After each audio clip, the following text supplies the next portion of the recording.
Forget the boring crackers and simple platters. If you think Christmas parties in the 60s and 70s were about simple salads, think again. This was the Mad Men era, where hostesses turned their tables into pure culinary theater. Guests gathered around shimmering molds, sherbet punch bowls, and bacon-wrapped appetizers that seem unbelievably strange today. In this video, we embark on a journey through 25 of the most ambitious, extravagant, and completely forgotten Christmas appetizers that have vanished from our modern tables. From lobster thermidor to the cheese ball hedgehog, get ready to discover the taste of a long-lost celebration.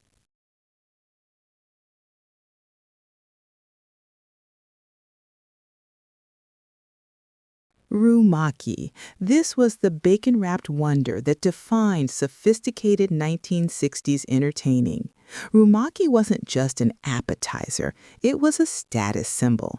Imported from the exotic tiki culture craze, it instantly announced that the hostess had taste, worldliness, and wasn't afraid of a little adventure. The magic was in the bite, a slice of water chestnut and a sliver of chicken liver, all marinated in soy and ginger, then tightly secured in caramelized bacon. Broiled until the sugar glaze transformed the bacon into a sticky, savory crust, the result was a textural masterpiece: crunchy water chestnut, buttery liver, and salty sweet pork.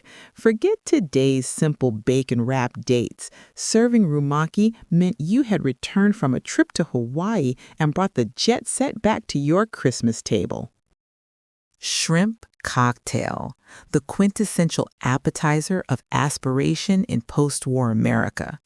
Before shrimp became everyday grocery store protein, it was reserved for special occasions, and Christmas demanded it. This appetizer was all about precision and presentation. Classic glass dishes, pink crescents hanging elegantly over the rim, and a small cup of sharp, spicy red cocktail sauce in the center. The ritual was sacred. Perfectly boiled shrimp, often with Old Bay seasoning, quickly chilled in ice water to maintain their snap. The cocktail sauce mixed ketchup, horseradish, and lemon juice. Each family had its secret ratio. Serving this chilled delicacy was a clear statement: shrimp was expensive and you wanted your guests to feel valued. It was the epitome of glamour, a refreshing cold contrast to all the heavy, creamy appetizers on the table. Shrimp cocktail was the ultimate sign of having made it. Cheese ball hedgehog, where food became pure, joyful theater. In 1968, every suburban hostess had her signature cheese ball, but the truly ambitious ones turned theirs into whimsical animals. The hedgehog reigned supreme at Christmas parties, its quiddles meticulously crafted from pretzel sticks or sliced almonds, stuck into a creamy cheese sphere. The base was a whipped concoction of sharp cheddar, cream cheese, Worcestershire, and sometimes chopped pecans or dried beef. Then the careful arrangement of hundreds of spikes. 2 raisins for eyes, a cherry tomato for the nose. This wasn't just food, it was a conversation piece, a sculptural dare. Guests would gather, exclaiming over the creativity, carefully trying to extract a pretzel without toppling the edible art. The cheese ball hedgehog perfectly encapsulated 60s entertaining: presentation over practicality, whimsy over mere taste, and the belief that food should entertain as much as nourish. Today, we've lost that playful spirit. Deviled eggs with caviar, the sophisticated grandmother of every stuffed appetizer you've ever eaten. These weren't the picnic leftovers we know today. Christmas deviled eggs in the 60s and 70s were elaborate, often arranged on special porcelain egg plates, shaped like hens or decorated with intricate paprika patterns. The process was a secret ritual. Yolks were mashed with Dijon, sweet relish, and vinegar until perfectly creamy. Then the mixture was piped back into the pristine whites using a pastry bag with a star tip. No spoons allowed for Christmas. This was post-Depression abundance made edible, cheap enough for everyone, yet fancy enough for anyone. Hostesses topped them with caviar, salmon roe, or tiny pink shrimp, transforming a humble staple into an elegant statement of prosperity. Every church lady and country club member had her secret ingredient, elevating this simple dish into true art. Ham and pickle roll-ups. Possibly the most efficient and straightforward appetizer in the entire 60s arsenal, yet somehow they've almost vanished. These were pure Cold War pragmatism, meeting entertaining ambition. The method couldn't be simpler. Take a slice of deli ham, spread it generously with softened cream cheese, place a whole dill pickle at one end, roll it up tightly, chill, and slice into perfect pinwheels. The magic was in the proportions: salty ham, tangy pickle, and rich, cool cream cheese, a refreshing, addictive bite. Sometimes hostesses added a smear of mustard or Worcestershire to the cream cheese for an extra kick. These roll-ups represented the democratization of fancy food. They require no special skills, expensive equipment, or exotic ingredients. Any working mother could make them after her shift and still host with undeniable style. They were simple, they were substantial, and they disappeared from the platter instantly. We abandoned them because they simply seemed too simple, too vintage, too honest about celebrating convenience. Lobster Thermidor Bites, the ultimate "we've made it" Christmas appetizer. While many families served lobster thermidor as a main course, the truly extravagant hosts of the early 70s miniaturized it into bite-sized portions, elegantly served in tiny shells at cocktail parties. This dish screamed old money, French restaurants, and lavish expense accounts. The preparation was notoriously labor-intensive. Delicate lobster meat sautéed in butter with shallots and white wine, then folded into a rich bechamel sauce, thickened with egg yolks and heavy cream. Infused with Gruyere, mustard, and brandy. Everything was then piled back into the lobster shells, dusted with Parmesan, and broiled until bubbling and golden. The result was obscenely rich, silky, cheese-laden sauce clinging to sweet lobster meat with a crispy brown top. Serving lobster thermidor wasn't just sustenance. It was pure status. It meant you'd travel to Europe, or at least knew someone who had. This was Julia Child's America, where French culinary technique elevated your social standing. Cheese fondue. Forget serving individual portions. The 1970s demanded communal dining, and cheese fondue was the undisputed king. It was the centerpiece of any Christmas party, glowing invitingly on a shag carpet or a low-slung table. The setup was a spectacle. A decorative ceramic pot heated by a small burner, filled with a bubbling, smooth blend of Gruyere, Emmentaler, white wine, and Kirsch. The excitement was not just the taste, but the social contract. Guests gathered, dipping long forks with cubes of crusty bread, apple slices, and even chunks of boiled potato. This dish was high risk, high reward. The rule was, if you dropped your bread into the melting cheese, you had to perform a dare or buy the next round of drinks. Fondue broke down social barriers. It was warm, comforting, and quintessentially 70s.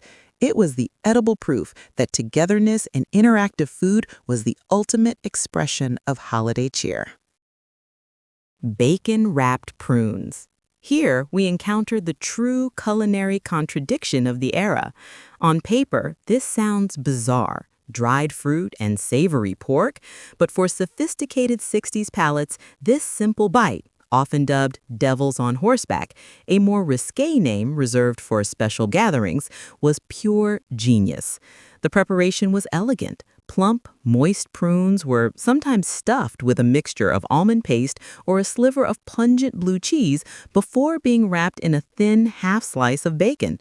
They were skewered, broiled, and often finished with a sprinkle of brown sugar, transforming the bacon into a sticky, caramelized crust. The result was a sophisticated explosion. The smokiness of the bacon, the salty crunch, and the intensely sweet, tangy warmth of the plum. This appetizer was the perfect litmus test for a guest's worldliness. Only the truly adventurous or well-traveled would embrace the sweet and savory paradox. It was the sophisticated alternative to the simple water chestnut, proving that Christmas appetizers could and should challenge expectations. Liver pâté en croûte. This was the ultimate challenge, a culinary declaration of war against simplicity. Only the most ambitious hostesses dared to serve this French masterpiece at Christmas. Pâté en croûte was the opposite of easy pre-made dips.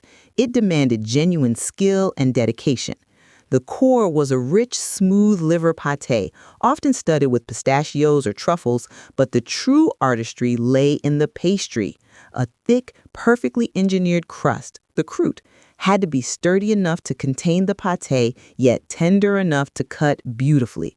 The pastry was often adorned with elaborate, delicate cutouts, leaves, flowers, to show off the baker's precision. Furthermore, the final step was a logistical marvel. Chilled, clear aspic was poured into the space between the pâté and the crust, binding everything and keeping the masterpiece moist. Serving this dish wasn't just entertaining, it was a demonstration of mastery. When the hostess placed this architectural wonder on the table, it was proof she had dedicated days to the celebration, elevating the humble Christmas gathering to the level of a high society dinner. Bacon-wrapped smokies. This is the democratic answer to the fancy rumaki. While rumaki was exotic and required expensive liver and imported chestnuts, the smokies were the people's champion. Simple, satisfying, and utterly ubiquitous at every 70s potluck. This appetizer was the definition of simplicity meets sweetness. Cocktail-sized smoked sausages, smokies, are wrapped in bacon, secured with a toothpick, and baked in a glaze of brown sugar and often ketchup or chili sauce. The goal was a perfect chemical reaction. The salty, fatty bacon melts and caramelizes the sweet sugar glaze, creating a sticky, savory crust around the smoky sausage core. This dish was the antidote to pretense. It required no complicated technique or Parisian training, just 3 ingredients and a baking sheet. Bacon-wrapped smokies were the affordable, delicious truth of 70s Christmas entertaining, proving that sometimes the easiest appetizer is the one that disappears the fastest. Tomato aspic mold. This is where the holiday appetizer tradition veered into true strangeness. Tomato aspic mold, a savory Jell-O dish, was a fixture at Southern and Midwestern holiday tables. It was the gelatin monster of the 60s and 70s. The recipe was bizarre. Canned tomato soup or juice was combined with unflavored gelatin, vinegar, and sometimes Worcestershire, poured into a decorative copper or aluminum mold, and chilled until it reached a bizarre rubbery texture. It was the opposite of a delicate French aspic. The presentation was everything. The wobbly, translucent, reddish mold was unmolded onto a bed of limp lattice and frequently topped with a dramatic, almost sculptural dollop of mayonnaise, sometimes flavored with horseradish. Guests often approached it with suspicion. It represented the era's fascination with using gelatin to solidify anything, the bizarre marriage of savory and sweet, the epitome of visual drama that ultimately left most people reaching for the safety of a salty cracker instead. Swedish meatballs. This final appetizer represents the sophistication of the late 60s and 70s, where entertaining embraced Scandinavian modernism. These were the antidote to the excesses of the Jell-O molds. Served in a large, simple ceramic bowl, these meatballs embodied clean lines and functional elegance, the culinary equivalent of an IKEA catalog. They were labor-intensive, but worth the effort. A blend of ground beef and pork, subtly seasoned with nutmeg, allspice, and onions. The magic was in the sauce, a rich, velvety cream sauce, thickened with a roux and spiked with beef broth and a touch of Worcestershire, enveloping the meatballs in a warm white cloud. Often served with a large bowl of plain wooden toothpicks, the ultimate modernist serving solution. The Swedish meatballs were simple, hearty, and sophisticated without being fussy. They were warm comfort food presented with cool, clean European style, proving that holiday food could be both functional and exquisitely delicious. Grape jelly meatballs. Welcome to the true taste shock of the 1970s. This appetizer is an undisputed icon of the decade, celebrated not for its highbrow sophistication, but for its sheer audacious weirdness. The recipe is almost a dare. Frozen, pre-made cocktail meatballs are slow-cooked in a sauce that is an equal parts mixture of grape jelly and chili sauce.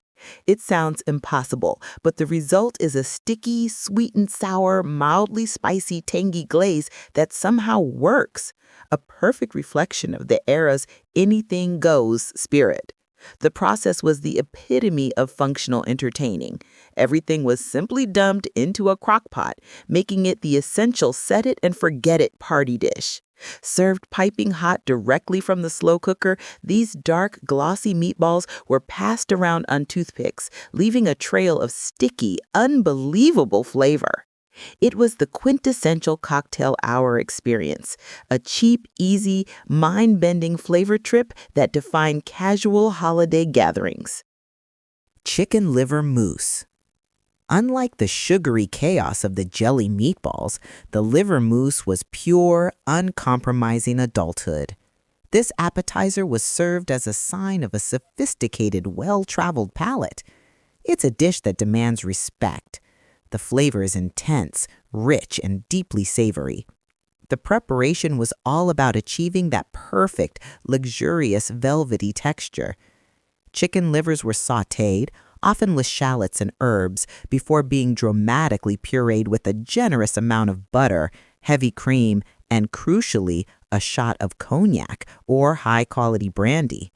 This alcohol infusion provided a necessary complex warmth. The mousse was then chilled and typically presented in a simple ceramic crock or a small ramekin, sometimes topped with a thin layer of clarified butter to preserve its glossy finish. Served with crusty dark rye bread or simple crackers, the liver mousse offered a dense, earthy, melt-in-your-mouth experience. It was the centerpiece for those guests who preferred the quiet intensity of a dry martini over the bright cheer of a fruit punch. Crab stuffed mushrooms. This is the quintessential 1970s cocktail party appetizer, elegant, reliable, and just pricey enough to impress without being overly extravagant. Stuffed mushrooms were the perfect vessel for a rich, savory filling, and using crab meat elevated them to true holiday status. The creation process was precise. Mushroom caps were hollowed out, then generously filled with a mixture of breadcrumbs, Parmesan cheese, minced shallots, and the star ingredient, flaked tender crab meat. Often a touch of Worcestershire or sherry was added for depth. The mushrooms were then baked until the filling was bubbling hot, golden brown on top, and the caps were tender. This appetizer succeeded because it delivered a perfect combination of textures: the soft, earthy mushroom, the rich, delicate crab filling, and the crunchy, cheesy crust. Serving crab-stuffed mushrooms was a guarantee of success. They were warm, comforting, and an undeniable sign that the hostess knew how to throw a sophisticated yet welcoming Christmas gathering. Oysters Rockefeller dip.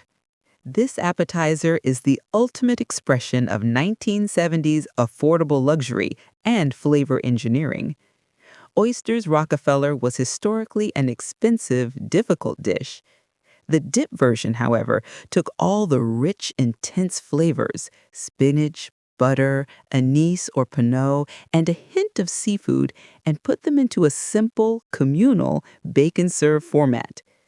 Instead of fresh oysters, canned clams or even just imitation crab meat were blended with cream cheese, parmesan, spinach, and the crucial dash of hot sauce and liqueur to mimic the complex profile. Poured into a decorative casserole dish and baked until golden and bubbling, this dip allowed any host to serve the idea of a decadent, famous appetizer without the monumental cost or effort. It was a comforting, cheesy, rich taste of indulgence, proving that sometimes engineering a flavor is better than adhering to the original recipe. A decadent yet accessible finale to the holiday spread. Sausage balls. This is the definitive Southern contribution to the holiday appetizer spread. Sausage balls are the culinary equivalent of Southern comfort, simple, hearty, and satisfying. Unlike many of the sophisticated European dishes, this recipe relies on pure American ingenuity and convenience. The genius lies in the three core ingredients: breakfast sausage, often seasoned with sage or pepper, sharp cheddar cheese, and a dry biscuit or pancake mix like Bisquick. Everything is mixed by hand, rolled into small golf ball-sized spheres, and baked until golden and savory. The result is a dense, tender, and intensely flavorful bite that is salty, cheesy, and just a little spicy. These were a staple at holiday brunches or daytime gatherings, often served hot in a basket with toothpicks. They proved that sometimes the most basic, budget-friendly ingredients can create the most beloved and comforting party appetizer. A true regional classic, sausage balls remain a fundamental part of the American holiday food lexicon. Stuffed celery boats. This appetizer existed solely to provide a deceptive sense of dietary balance amidst the rich holiday excess. The celery boat was the perfect vehicle for pretend health. The preparation was straightforward. Crisp, vibrant celery stalks were sliced into short pieces, creating natural boats.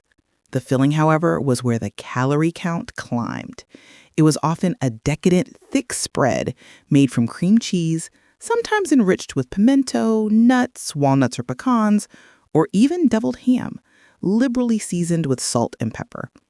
The celery provided the crucial textural contrast, a refreshing crunch that cut through the heaviness of the cheese filling.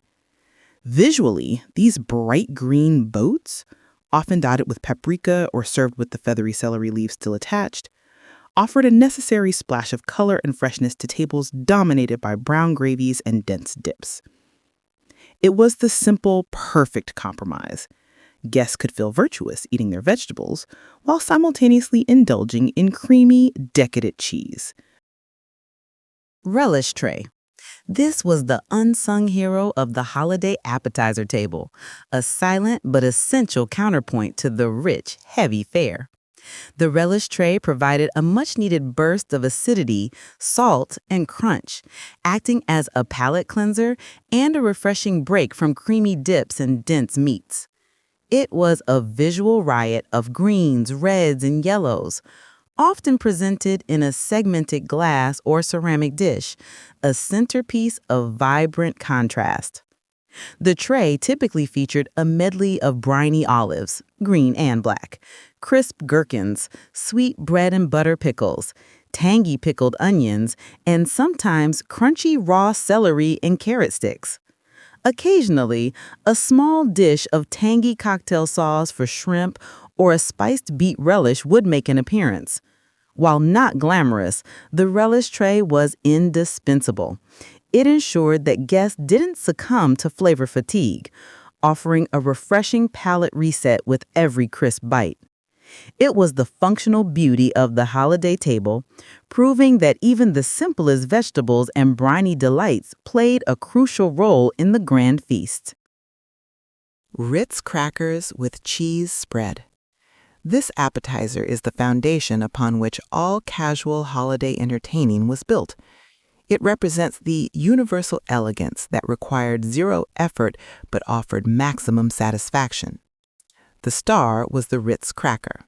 Its iconic, slightly scalloped edge, that buttery, almost sweet flavor, and its perfect structural ability to hold a topping without crumbling. The cheese spread was usually the simplest variety, often a jar of pimento cheese spread, canned cheese, or a quick mix of cream cheese and herbs. The act of assembling was the definition of simplicity. A guest would grab a cracker, use a dull spreader to apply a smear of the golden, soft cheese, and consume it in one perfect, salty, sweet bite.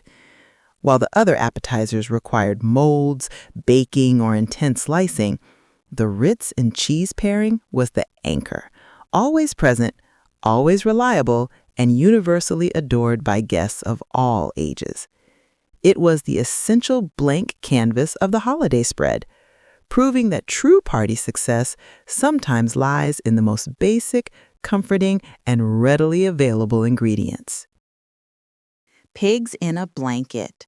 This is the quintessential definition of comfort food at a holiday party, representing the warmth and simplicity of a bygone era. These were the original homemade pigs in a blanket, not the frozen mass-produced versions. The core was the high-quality cocktail frankfurter, snugly wrapped in soft, scratch-made biscuit dough or crescent roll dough. The dough, often buttery and slightly flaky, was carefully cut, wrapped around the little sausage, and brushed with egg wash. They were baked until the dough puffed up to a perfect golden brown, creating a tender, cozy shell around the salty, smoky meat. Served warm on a large platter with a side of simple yellow mustard, they were an invitation to casual indulgence. This appetizer was unpretentious, universally loved, and represented the peak of cozy home-based holiday cooking. It was the simple, satisfying bite that brought everyone back to childhood. Vienna sausages on toothpicks.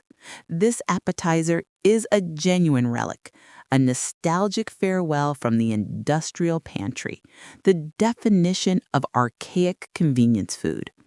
The preparation was almost non-existent. A can opener was the main tool. These small, pale, uniformly shaped sausages were extracted from their watery brine, often retaining a slightly slippery texture. Their appeal lay in their extreme simplicity and budget friendliness. The sophisticated host might wrap them in half a slice of processed cheese or a sliver of canned pimento, but most commonly, they were simply stabbed with a colorful toothpick and arranged geometrically on a plate. The Vienna sausage was the last vestige of the era when highly processed, shelf-stable ingredients were celebrated as modern achievements. It offered a salty, slightly smoky, and distinctly soft bite that was a dependable, if humble, part of any large gathering. This dish serves as a time capsule, reminding us of the basic, unadorned practicality of the 1970s appetizer table. Rum balls. As the party wound down, the rum ball offered the perfect no-bake festive sweetness to signal the dessert finale. These small, rich spheres were the ultimate expression of holiday indulgence without the need for an oven. The concept was simple yet brilliant. Crushed wafer cookies or vanilla wafers, cocoa powder, chopped pecans or walnuts, and melted butter, all bound together with a generous, often very generous, splash of dark rum. No baking was required. The mixture was chilled, rolled, and coated in powdered sugar, cocoa, or sprinkles. The appeal was twofold: the deep, intense flavor of chocolate and nuts, and the potent, slightly adult kick of the rum, which intensified as the balls matured. Often served in tiny decorative paper cups, they provided a satisfying, fudgy, potent final bite. Rum balls proved that true holiday decadence didn't require complicated baking, just good rum, simple ingredients, and a commitment to sweet, festive fun. Punch ball with sherbet. The punch bowl was the undisputed showstopper of the 1970s party, an essential liquid centerpiece that defined the vibrant, carefree element of the decade. This was not just a drink, it was an event. The base was typically a vivid carbonated mix, ginger ale, lemon lime soda, or a tart fruit juice like cranberry or pineapple, tinted an unnatural shade of pink or green. The essential element was the sherbet, most often lime or orange, which was dropped in large scoops right before serving. As the sherbet slowly melted, it created a creamy, frothy, and slightly alien foam on the surface, while simultaneously cooling the drink and adding a milky sweetness. Guests served themselves using a massive ornate ladle, dipping into the communal bubbly mix. The punch ball, especially when filled with its bright sherbet-topped contents, symbolized the communal, effortless hospitality of the era. It was cold, sweet, visually spectacular, and the perfect counterpoint to the rich, warm appetizers. Eggnog dip. This was the definitive dessert finale, capturing the essence of seasonal comfort and the final taste of Christmas. It took the holiday beverage, eggnog, and transformed it into a communal dippable treat. The preparation was simple: cream cheese, whipped cream, powdered sugar, and the crucial spices of nutmeg and cinnamon, all whipped into a light, airy fluff, sometimes enhanced with a splash of rum or brandy. Served with ginger snaps, vanilla wafers, or fruit, the eggnog dip offered a creamy, spicy, cold contrast to the warmth of the evening. It was the last, cozy, indulgent moment, embodying the warmth, sweetness, and distinct flavor of the holiday season, a perfect, comforting farewell to the party. Concluding our journey through 25 appetizers of the 1970s, we see that this colorful, kitschy table reflected simple comfort and communal spirit. These recipes are a timeless capsule, reminding us that true celebration is built on delicious, unpretentious memories.